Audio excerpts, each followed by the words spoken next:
I mean, I think it's just classic that at the point I decide to re-engage in this kind of obsessive way with music is also at the point when it's almost impossible to get a record put out on vinyl.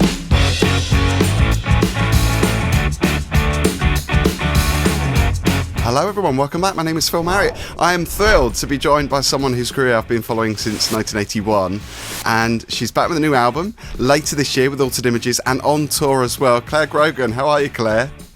I'm a bit all over the place, Phil, but that's my kind of usual state, you know. It's exciting though, isn't it, to be so busy? You know, it's exciting and it's nerve-wracking. It's a little unexpected as well, because when I first started recording the album, it was very much a kind of little at-home project that I was working on, and it just gained some momentum. Then I started playing it to people and people got excited about it. And that has just been really, really great. You know, I mean, I haven't recorded and released anything in 37 years, I think it is, 38 years. So, you know, some might say I'm rushing it a bit, but... You're doing a Kate Bush. That's what Kate Bush does, like releases albums every 10, 20 years, and the fans just wait and wait. You're keeping them waiting. That's great, though. Yeah. I mean, it's just been a real voyage of discovery as well, I think, because I just wanted to make it kind of like stress-free as well, just like going back to something that I really enjoyed. And I swear, I mean, I've been saying this to everyone, Phil, if it wasn't for that second lockdown, I don't think this album would ever have happened. I think that the first lockdown, I'd been up in Scotland doing a play. I think I might have, well, no, actually it was a bit earlier when I saw you last, but I was up in Scotland doing a play, and like so many people, suddenly our lives just all got shut down. And once I got over the sort of initial shock of that, and, you know, also like everyone else, watched endless Netflix and ate crisps and drank wine, you know, when it came to the second lockdown, I thought, I have to use this time. And I had found this space in my head to use the time, which I'm so, so grateful for. I just became overwhelmed with the idea of creating music and write songs, and also just being in this great position of living with an amazing songwriter and producer. So to have Stephen at home and focused on that and not the restaurants was a joy. And, you know, my neighbour Bernard Butler, who joined in for a couple of tracks, and my really good friend Robert Hodgins, who also got involved for a couple of tracks. So, you know, it just kind of came together really easily in a way. But there was a lot of work that went into it in the end. You know, the songs came really quickly. And I think for a lot of people, when you write songs, if it doesn't happen pretty quickly, it's not going to happen. But with everyone, it just like an idea would just spark something. Anyway, I'll shut up for a minute, will I? No, it's good. No, carry on. It's fascinating to hear how it started, because obviously with lockdown and the pandemic, there's so much negative stuff that we've heard. And obviously we've gone through so much trauma. A lot of people have lost loved ones, and it's really nice to hear positive stories that come out of lockdown. So obviously that's happened to you, isn't it? Because you found almost like a new lease of life, really, creatively. Yeah, I mean, and I do not underestimate how difficult lockdown was for lots and lots of people. I mean, I think we've all got friends and family who've had a really, really tough time. And I feel really, really genuinely a bit blessed that for me, it gave me this opportunity to just stop. I mean, I'm always quite busy. I've been very fortunate in my career, but also I'm a mum, so I'm always juggling a lot of stuff. So it was just really nice to just pause and find the opportunity to be truly creative again, which I didn't realise how much I'd missed until I started going again. I mean, it was great. So in a way, it's like a really natural process. It's like it's 100% you, isn't it? It's genuine. Yeah, I mean, which also means that if it all goes really, really wrong, it's all my fault. So the album's called Mascara Streakz, and we're hoping for August. We were talking about this before I started recording, because obviously everything, you know, it's almost like the rug has been pulled from beneath your feet, really, because there's been a vinyl shortage. And you're releasing this on vinyl. You're releasing it on cassette. I mean, how 80s is that? I love it. It's amazing. Cassettes are back. Yeah, well, they are. And CDs are the ones that everyone's buying now. Yeah. Because actually they are more environmentally friendly as well. So that's a good thing. I mean, I think it's just classic that at the point I decide to re-engage in this kind of obsessive way with music is also at the point when it's almost impossible to get a record put out on vinyl. But it is changing, and I'm hoping that the album, it'll definitely be in the summer, and as soon as I have my delivery date, I'm going to be all over social media telling people when it's going to happen. It's brilliant. It's so exciting, because I've been onto the website today, and I saw it when it first went up, but just to see the artwork and to know that it's coming is enough, really. Yeah. It's like, we can wait, because we've waited, 38 years for a new album anyway. So what's a few months going to matter? Yeah, that's very, very true. Yeah. So I read somewhere that you kind of went back into the records that you started listening to a lot of the artists that you did when you first got, you know, Altered Images going. And is that the case? Did you listen to a lot of new artists as well? Sometimes I resist the urge to listen to too much new stuff just in case I am influenced by it. And in particular, I kept on I've just started listening to Self-Esteem. I'm listening to that in a loop, because once I decide I like someone, I get really obsessive about it, and it does definitely influence me. So during the process, I really didn't listen to anything new. What I did do, though, was, because for me, the whole thing was a little bit about going back to being where I started. And not in a nostalgic way. I mean, obviously there is a touch of nostalgia attached to it, but it was about the feeling of excitement and exhilaration and obsessiveness about music and themes that I used to, you know, that was such a big part of my life when I was young. So I went back and I listened to very early Simple Minds, Human League, I listened to the Tom Tom Club, I listened to Grace Jones, Kraftwerk, and I really loved the idea, and early Altered Images, and I just wanted to fuse it in a way that took me back to that thrill of being 17 and going to a club and singing along, and the drama of a night out, and the good and the bad of that. Because, you know, I've got my daughter Ellie, who is 17. I started observing her and just how painful it was for me to see her in lockdown being deprived of all these opportunities, you know, that we just took for granted. And the whole thing became a kind of a mixture of emotion about how I felt about myself as a young person and how I felt about my daughter as a young person. And, you know, there's a huge amount of thought that's gone into it. So in that sense, does it I'm sound... a bit of an art school wanker at heart. I went to art school. I've been there, read the book, worn the T-shirt. Yeah. In that sense, does it sound like early Altered Images material? Or because we heard a little bit of a change in direction when you released Bite. And Pinky Blue obviously followed on from the first album. But the first album feels very raw, doesn't it? Yeah, I mean, I think the thing about Altered Images, and I think about even back at that time, because you're much younger than me, Phil, but back then you could be a baby punk and an absolute disco fiend as well. I mean, the two didn't stand in the way of each other. And I think that Altered Images have always had an element of that running through all three albums. Maybe not so much in the first album, but certainly on the second two. You know, I love Blondie. She's always been a huge, huge inspiration, and Susie, of course. Yeah. But, you know, for this album, we would just literally, I'd start with a little melody vocally, and Stephen would come up with some beats, and we'd just build it from there. And I wanted it to be a progression. I didn't want it, because although in terms of my inspiration it was about looking back to being young again, I wanted the record to sound really modern, and it does. Brilliant. Brilliant. I can't wait to hear it. And obviously you've been playing some of the new songs on the tour. You've been on tour at the moment.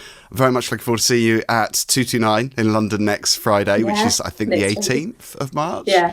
Now, the last time I saw you, we were talking about this before as well. 2019, it was just before you were going to play Yulu. And that was such a great gig. And I got goosebumps because you played Dead Pop Stars, which is one of my favourites, Altered Images songs. And it was just amazing. And it didn't sound any different. That's the thing. It sounded like it used to sound. Do you know what I mean? And you're playing it live. Because a lot of bands, they come back, 30, 40 years on and they play songs. And sometimes the arrangement sounds a little bit different. But this sounded the same. Well, I think it's just a song you shouldn't mess with. Yeah. Yeah. I mean, even vocally, it's kind of, again, really raw, isn't it? Yeah, I mean, I just kept on thinking if I wanted to hear that song again, if I was a member of the audience, I'd want it to be exactly as I remembered it. And, with some of the songs, we've kind of done a sort of, a kind of slight reworking of, but you can't mess with the Dead Pop Stars. No. Yeah. I played a gig at King's Arms pub in Soho a couple of weeks ago. It's a night called Saturday All Stars. Saturday All Sorts. Can I get the name right?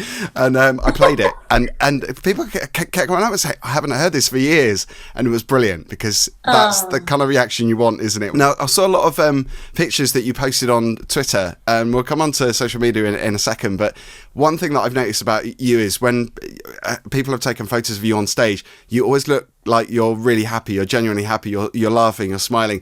And I've not seen a picture where you don't look like you're enjoying yourself up there. Is it good to be playing again? It must feel great. Yeah, I mean, I think that quite genuinely, sometimes people say to me, Claire, why are you so happy all the time? And I'm like, believe me, I'm not. But I think that, and for me, being on stage is like, I almost go every show, and I don't ever want this to sound like it's a kind of depressing thing. It's not, but I play every show like it's my last show because I literally cannot believe I'm still 40 years on getting the opportunity to do this. And I want it to be super exciting. I think even when I was young, I was always, maybe on the verge of over enthusiastic, and I haven't quite been able to shake that off. And I've just accepted it about myself that he put me on a stage and give me a microphone. I mean, in many ways, I'm just like the teenage girl I was in my bedroom all those years ago. I sometimes feel like I'm having an anxiety dream that somebody's handed me a microphone and went, tonight you get to be the lead singer. And I'm like, what? That just shouldn't be happening. But it does. And I suppose I've become fearless. I really do not give a shit. And it's the most beautiful, freeing thought. When you're really young, that kind of arrogance of youth and that naivety that actually really it just takes you somewhere because you think, why shouldn't I be doing this? Yeah. And then there's a point in your life where the self-doubt creeps in and you start going, what am I doing? And then the sort of the criticism is all you can hear. I think most artists go through a period of that. And I think once I shook that off, it just allowed me to have great fun with this music that I love. That's the only way I can describe it. And also, what you've probably picked up on as well, Phil, is in every photo I have a slightly different lineup. I use a pool of 10 musicians who are all Glasgow based, apart from one, Roxy, who's in London. Sadly, Roxy's not doing the London show with me. She's had a little bit of an operation. Nothing serious, but it just is preventing her from getting on stage. That's good. That's Kim Wilde's sister, isn't it, Roxanne? Yeah. It is. So, but I've met these amazing, young, enthusiastic, supremely talented, group of musicians, and I just interchange them all the time, subject basically to their availability, because I'm not on the road all the time, so they are all involved in other things, which is great. So I just see who's around, and it's stuck to the same group of people, though it works really well because it keeps it really exciting. Everyone's always on their toes. That's brilliant. And obviously, as you've been doing this for a while, and you've kind of experienced all the problems that come with creating music for a record label, and you I guess you haven't got that stress so much now. Do you have that stress still, or?